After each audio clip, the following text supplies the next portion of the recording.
Major developments come amid several key court hearings today, specifically about the federal surge and investigations into the 3 shootings in less than 3 weeks in Minneapolis. Those hearings will be pivotal in where we go from here.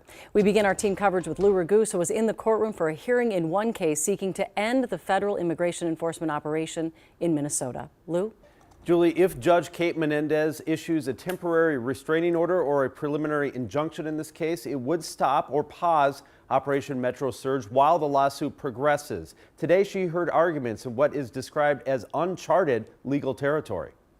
Inside a courtroom at the Minneapolis Federal Courthouse, attorneys for the state of Minnesota and cities of Minneapolis and St. Paul argued that the goal of Operation Metro Surge is retribution and to coerce the state into complying with federal demands. The Pam Bondi letter kind of reveals what this is all about. A top piece of evidence that Judge Kate Menendez took notice of, a letter sent Saturday from Attorney General Pam Bondi to Governor Tim Walz making 3 demands: sharing SNAP data, repealing sanctuary policies regarding undocumented immigrants, and turning over the state's voter rolls. Bondi then writes, "I am confident that these simple steps will help bring back law and order to Minnesota and improve the lives of Americans." Attorneys for the state of Minnesota called it a ransom letter, telling Judge Menendez the surge is directed at forcing the state and cities to participate. This is not about fraud, and it's not even about immigration, and it's certainly not about law enforcement. It's about handing over documents of the state of Minnesota, private information, including voting information,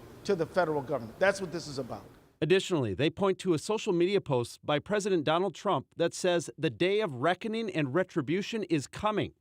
With the state raising a claim under the 10th Amendment, which addresses state rights, Judge Menendez noted how rare of a decision she is now asked to make. The DOJ attorney argued to her that the state's claims don't amount to a 10th Amendment violation, and that if they are making that claim, they should have been able to identify exactly when the line was crossed, turning the immigration action from a legitimate law enforcement action to an unconstitutional one.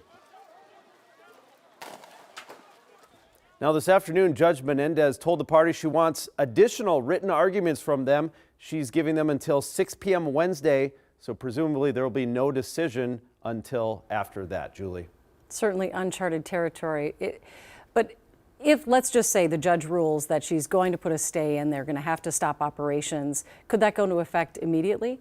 She acknowledged in the courtroom that her decision would be immediately appealed, and so she basically was addressing the fact that if she does rule in favor of the state of Minnesota, it probably won't put an immediate end to Operation Metro Surge. All right. Thank you, Lou.